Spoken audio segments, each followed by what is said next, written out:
Today is 3.1 lines and angles, day 2. It's September 24th.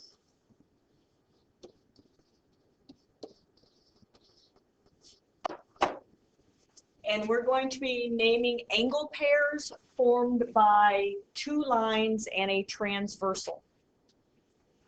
Don't forget that you already know two other angle pairs that are made by just lines, and one of them is a linear pair and the other is vertical angles. They are not gone. They are the most common angle pairs that we use throughout the entire school year. We're just adding some more to our list of known angle pairs. So if we're supposed to be identifying angle pairs formed by two lines and a transversal, we might want to know what a transversal is. So a transversal is a line, and you're probably starting to think, oh my gosh, how many lines are there? Well, there are lots. So yesterday we talked about two lines that are parallel, they never intersect, two lines that are skew, they too never intersect, but they're not on the same plane. Then two lines that are perpendicular because they intersect at a specific way. But then there's just intersecting lines. They don't even have a special name. And now we're going to talk about a transversal that is also intersecting, but instead of intersecting just one other line, it's going to intersect two or more other lines. So a transversal is any line that intersects two or more other lines. So it could be 3, 4, 5, whatever. We're going to just focus in on the two lines though. And so here I have two lines. You can see that they would eventually intersect each other, but we need a third line to cross them. And that third line that's crossing them will be the transversal. Now, since there are three lines and all three of them would actually intersect each other, which one becomes the transversal depends on how you're looking at the picture. And so we're going to talk about that more later in the notes. Right now, we're just going to talk about these two black lines and this one green line that is definitely the transversal. So what I want you to do on your notes right now is to make sure you have your transversal drawn and labeled, and then we're going to add some numbers to your picture. So here's the exact same picture, not a new picture. Use the same exact picture, but now add some numbers to it. So you'll see in the upper left-hand corner you have a 1, and then to the right is a 2. Go back to the left in 3, 4, 5, 6, 7, and 8. Now you will notice that mine are orange and blue. And if you want to use different colors to help you out with this, that would be spectacular, but you don't have to. We're going to start with the basic angle types. Now the goal is to identify angle pairs, but right now we're just going to talk about the angle types. So there's interior type and exterior type. The interior is between the two lines, the two, in our case, two black lines, and the exterior is outside the two lines. And remember, that's orange. I know it looks red, but we have to imagine it's orange. Because I don't have an orange pen. So they're outside the two black lines. So the angles that fall between the two lines are angles 3, 4, 5, and 6. So angle 3, angle 4, angle 5, and angle 6. Those are your interior angles. And then the angles outside the two black lines are angle 1, angle 2, angle 7, and angle 8. And we're going to use the knowledge of interior and exterior to get closer to our objective. Our objective, again, was to identify angle pairs formed by two lines and a transversal. So we're going to start with the alternate interior angles. And I've written down the definition in red. You can choose to add that if you want, but there really isn't any space. I don't know what I was thinking. You might want to do that on the back of the notes. Or maybe by just writing down the examples, that'll be good enough.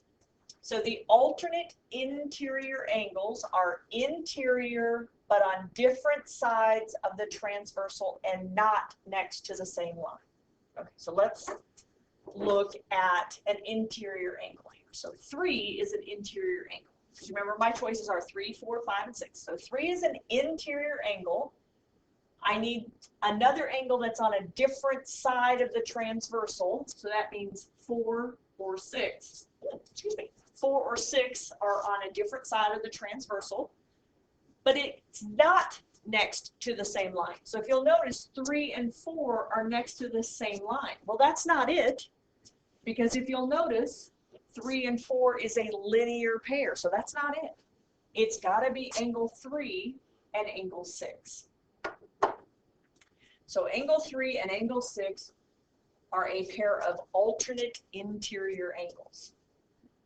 Well, 3 and 6 are not the only interior angles. You'll notice 4 and 5. 4 and 5 are also both interior, not on the same side, and not next to the same line. So 4 and 5 is a different set of alternate interior angles. Well, the second one looks pretty close to the same. Like, what's the difference? Well, remember, the first one was alternate interior angles, and the second one is alternate exterior angles. So they seem the same, and their definitions are pretty close. The difference is exterior versus interior. So we need an exterior angle. So I'm going to pick angle 1 because it's exterior. Because remember, my exterior angles are 1, 2, 7, and 8. So I'm going to pick an exterior angle. I need another angle that's on a different side of the transversal. So 2 and 8 are on a different side, but it's not next to the same line. Because again, angle 1 and 2 would be a linear pair, which is not what I want. So I want angle 1 and angle 8 to be alternate exterior angles. Now, are angles 1 and 8 the only exterior angles? No. So that means there's a second alternate exterior angles, and they are 2 and 7. 2 and 7 are alternate exterior angles as well.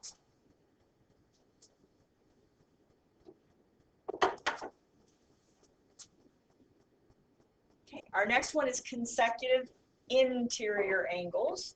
So again, we're seeing that word interior. So we will only be choosing the angles 3, 4, 5, and 6.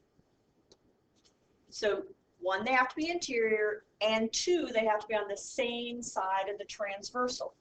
So if we come up here to angle 3, the only interior angle on the same side is 5. So angles 3 and 5 are consecutive interior angles. And then the other set are angles 4 and 6. They are also consecutive interior angles. Our last kind is corresponding angles. And I'm going to move that out of our way. And you'll notice this does not say the word interior, nor does it say the word exterior. So we need 1 interior and 1 exterior on the same side of the transversal. So let's go up here and look at angle 1. It's exterior, so I need an angle on the same side that's interior. So that means it's either 3 or 5, and not next to the same line. So again, we don't want 1 and 3 because that's a linear pair. So it's got to be angle 1 and 5.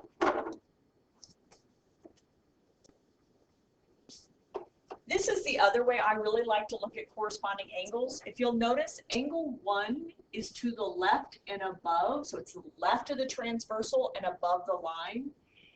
And angle 5 was left of the transversal and above its line, so they are in a corresponding location if you think about mapping.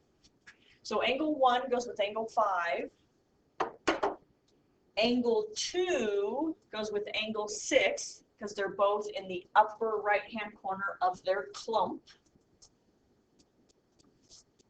Angle 3 and 7, if you look at the groupings, 3 is to the left and down, and 4 is to the left and down. So they're corresponding. So 3 and 7. And then the last one is angles 4 and 8. So there are more sets of corresponding angles than there are the others. If you need to pause the video, please do so. We're going to go to examples. When you're ready, go ahead and move on.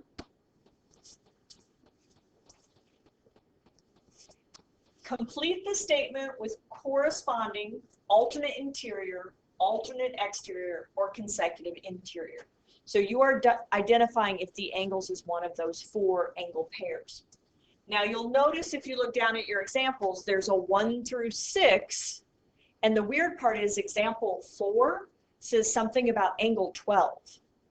There is no angle 12 in your diagram yet.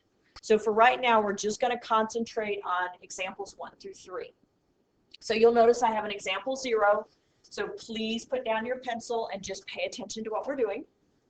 You'll notice I don't have the example color-coded because I don't want you to get used to those color codings. You'll also notice that I've mixed the numbers up. They're not the same numbers in the same locations as in the previous examples, because you have to be able to identify them on their own merit, just like you had to identify vertical angles and linear pair on their own merit. So again, I'm going to circle these so you can get a visual. So angle 3 and angle 7. One is interior, one is exterior. So more than likely they're corresponding. Let's confirm that. They're both to the right, and they're both below the line that they go to. So they are in corresponding locations. They're both to the right and down. Within their clumping, they're both to the right and down. So that's corresponding. Okay, so let's do number 1 together.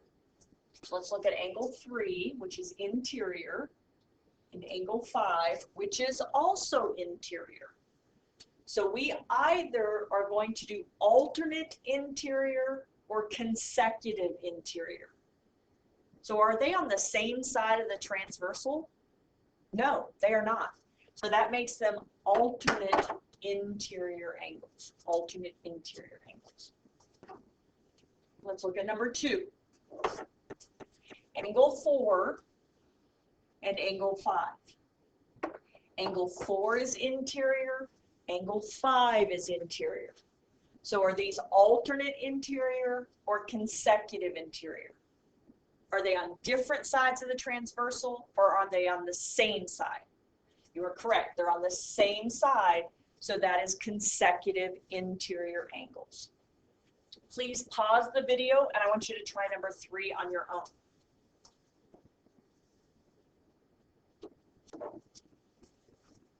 Welcome back.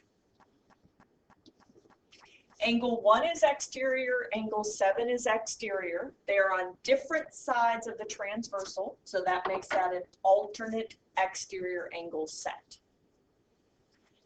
Okay, so now number 4 says something about angle 12. So you're going to add to your picture. So on the left-hand side of the picture, you're going to put in another line, and you're going to add some more angles. You're going to add an angle 9, 10, 11, 12, which I have going clockwise, and then 13, 14, 15, and 16, which is going clockwise as well. Go ahead and pause the video so you can go ahead and get that drawn in.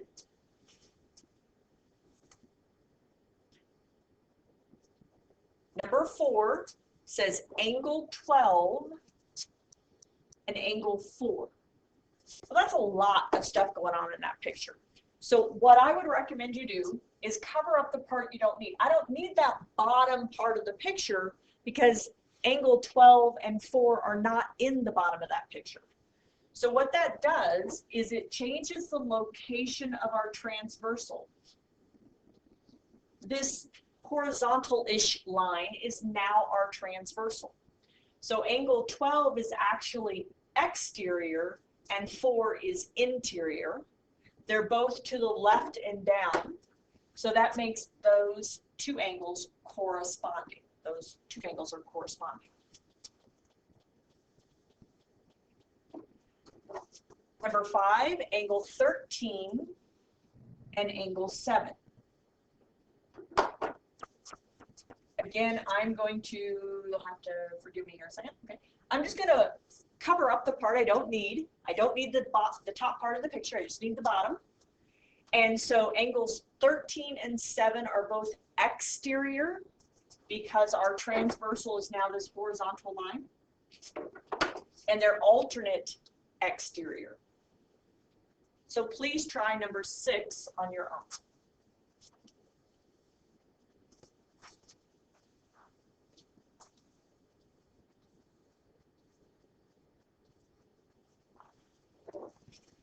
Angle 11 and angle 4. Again, I don't need the bottom part of the picture. 11 and 4 are both interior. They are consecutive interior angles. Please notice on your notes I have a little asterisk there. It says don't forget about linear pair and vertical angles. We will still use them. So you now have 4 angle pairs made by a transversal, and then you have 2 angle pairs just made by intersecting lines. If you have any questions, please make sure that you're emailing your teacher so that they can answer them for you.